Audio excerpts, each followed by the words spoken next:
Hi guys, Maikeru here. This is my Quest for Survival Hardcore Ironman series and we're on episode 10 now. Continuing with the 5 days of progression, this is day 4 and we're back on that quest grind in this episode. I also start a bit of Barrows as well, and then a couple of different things added on in there as always. So let's get into this video. Starting this video off, we done Beneath Cursed Tides quest so we could unlock the oyster. It also gave me an experience lamp. I could choose a skill to put it in. So obviously for that skill I chose Herblore because any free Herblore experience on an Ironman is definitely worth it. And I got 49 Herblore from that. And I got a fishing level for the quest complete. The oyster is a really useful thing to do every single month as it gives you some farming experience for getting the seaweed. Then when you go and get the cucumber, you'll get some fishing experience. Once you've fed both of these things to the oyster, you need to wait a month and you can open up the oyster for a clue scroll reward. Depending on your total level, depends on how good the clue scroll reward will be.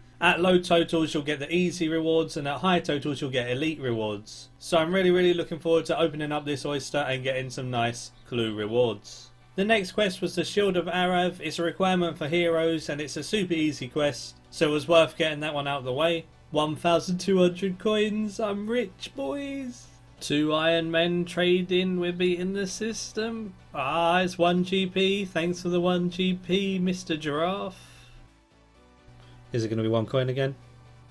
5 coins, 6 GP up, 6 GP up. So the Heroes quest is probably the only time you can trade on an Ironman except for bonds, so that was kind of funny. But the Heroes quest is done and we got 29,000 XP to spread over 12 experience lamps. And if we really want to, we can use dragon battle axes and dragon maces. Then it was time to redeem all of those experience lamps. Man, those 12 experience lamps didn't even get a level. That's kind of disappointing. One of the most important quests is now done on my Ironman, and that is Throne of Miscellania. This unlocks the kingdom. And then you can get your subjects to get resources for you. The logs they get are so good for fletching and fire making, and all of the birds' nests they get you are amazing for farming, and all of the herbs they get you is obviously amazing for herblore. So just literally an all-round perfect quest to do on an Ironman. I'm also going to do Royal Trouble to get 50% more people to then gather resources for me very soon. Once I've done Royal Trouble, I'll talk about how I distribute my Throne of Miscellania kingdom. I completed Rune Mysteries as it was a requirement for Shiloh Village. Then straight after that I did the Shiloh Village quest, which is a very useful quest in general, so I'm happy that one is done. 3,875 crafting XP, probably should have done that sooner. Oh well. I quite enjoyed Lunar's, but I was a bit scared because I hadn't done it in such a long time. So I had Protect from Mage on and I was ready to fight him with a full inventory of swordfish, but turns out the fight was ridiculously easy. He just smacked me, what the hell? But he's got a lunar staff on and he's smacking me in the face. The hell? You'd think, oh, Protect from Mage, this is scary. And it's like, no. He comes over and smacks me. And that's Lunar Diplomacy done, and I get my Lunar Armour and access to the Lunar Spellbook if I want it. The Lunar Armour is really powerful. The only thing that's not that good is the cape, because the God Cape beats it, but then I've also got a really powerful necklace to wear. The ring's really good as well, but I'll probably be wearing a Ring of Wealth over the Lunar ring. Really nice upgrade there though. Now my farming level is high enough for watermelons. Doing watermelon runs is really nice. I can get the watermelon seeds from temple trekking, and I can do watermelons alongside my herbs and limpwort roots. The watermelons can be added to the compost bin to make your own super compost as well, so I can get loads and loads of super compost ready for when I do tree runs with my kingdom. All in all, a really useful thing to do on an Ironman, grow those watermelons and get those seeds from temple trekking. And of course keep doing those herb runs alongside it. Doing some iron ingots. One, I got to 45 smithing in Artisan's Workshop, and that allows me to do steel ingots one in the future, which is the perfect thing to do with temple trekking, as temple trekking will give me all the ingredients needed for steel ingots 1. Keeping up with the big chin grind, I got to 53 hunter. Then it was back to temple trekking to get some more watermelon seeds so I could continue my farm runs. Hey, lumberjack top. This is going to help with my woodcutting grind. I did temple trekking until I got a little bit bored and I wanted to go do something else. I got 72 watermelon seeds by the end of it. That would do for 3 to 4 herb runs anyway. So I ended up getting the clue scroll that requires the split bark helmet, mud pie and rune plate body in Shiloh village. Ravenous schools drop them quite often, so I went to Ravenous schools to go kill them to try for a split bark helm and get a split bark wand at the same time, as I really don't have a good one-handed mage weapon anyway. These are really easy to save spot with mage as well, which is great. Oh yeah, I got my second nature talisman. That does the quest. Yee. I got it. Yay. I got it. We're good. It took quite a while to get that split bark helm. For some reason they really like dropping me the gloves. I managed to get 8 pairs of gloves, 2 legs, 2 chests, a wand, 3 boots and the nature talisman, all before I got the head. I was looking around for drop rates and apparently all pieces of split bark are around the same drop rate, so maybe I just got really unlucky with the piece I needed. But I'm really happy that I ended up getting the wand, the helm and the nature talisman. Armadillo cloak. Do I keep it or do I re-roll? It's an armadillo item. Yeah, I'll keep it. 6 Barrows brothers. This is my time to die.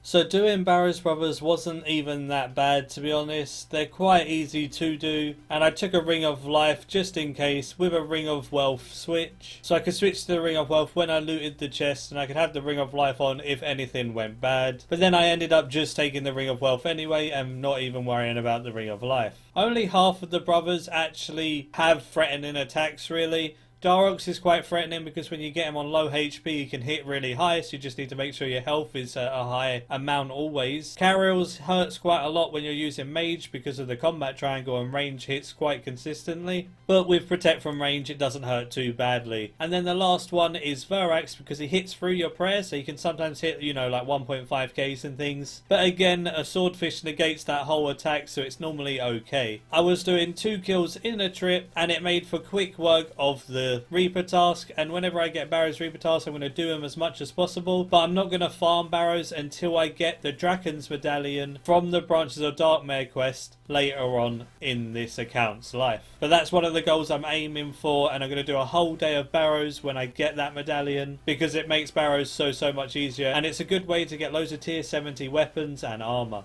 20k. Could be worse, I guess. I got blood runes, chaos runes and coins. I built the god statue next to the Canifis lodestone. Building the god statue here allows you to get all of your prayer points back after a trip at Barrows, which is really useful. So whenever I done Barrows, my prayer would be at 0 at the end, so I could just pray at this statue before going to the bank and going back to Barrows. It worked out to be really useful. Plus it got me to 35 construction, so there is that as well. Bolt racks, I got some Barrows totems. Not very good. Oh, I got prayer potions. Take. It's really nice when you're heading to the bank after a Barrows trip and there is a fallen star just sitting there ready for you to mine. I got 61 mining from this fallen star and obviously my daily 50k. Sadly I didn't get any big ticket items from this Barrows Reaper, but it's the first one I've done so I wasn't really expecting much. I did get 57 Slayer from the Reaper task complete though. What would this video be without a divination level from a cache? I got 70 divination from this one. And of course, what would the video be without happy hours as well? Got 72 agility on this happy hour. Now that I finally got the second nature talisman, I could use it to complete Fairy Tale Part 1 and get my magical secateurs. Tanglefoot was really hard. Oh. And that's Fairy Tale Part 1 complete. 3,500 farming XP wasn't bad. Remember, you can add the magical secateurs to your tool belt and they do the exactly same thing as if you had it in your hand, and you'll get more herbs from them still. Gonna help a lot with herb runs. And now we've got Royal Trouble done. We get the increased resources from miscellania now with our kingdom, and we get a bit of agility, slayer and constitution XP. As for my kingdom, I've put it all into wood, so it will get me maple logs which I can train fletching and fire making with, and it gives me tons and tons of bird's nests while getting those maple logs. The bird's nests you get from here that are filled with seeds have a 100% chance to be a tree seed of some sort. This makes them a very effective thing to do on Ironman because farming experience can be kind of annoying to get, and those tree runs will really help. I put the second half of my workers into herbs that you get from the Royal Trouble quest. Herbs are also really good because herb lore is another skill that is annoying to train on an Ironman, so it helps get those really annoying skills up as high as possible. I've also deposited 1.5 mil into the coffer, so that will last me a fair few days. Next up was the Plague City quest done. Oh, I needed that RD teleport spell. What's Plague City without biohazard? So that was done as well. Both requirements for the underground pass. You just see its head sticking out and its little legs behind. Oh, oh poor unicorn.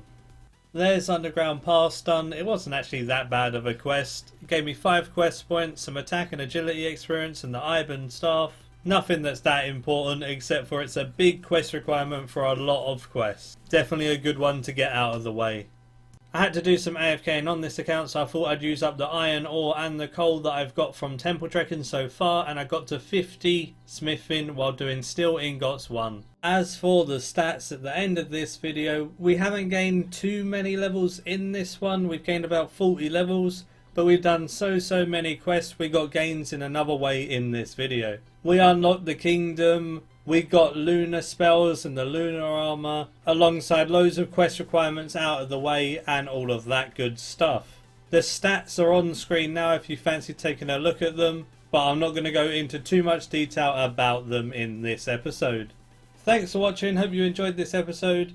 There'll be one more episode out tomorrow, and then after that I will do the giveaway results, and then we'll focus on Menethos stuff for a little while. As Menethos is coming out on Monday, I want to do quite a lot of videos focusing on that, testing it out, looking at rates, looking at GP and everything out and about in Menethos. It's going to be really fun to explore and document the whole way through. Give the video a like if you enjoyed, subscribe if you're new for future content like this. Join my friends chat Maikeru in-game if you fancy the chat. Goblin Slayers with a Z is my clan. It's open to everyone and anyone, so you're more than welcome to join there.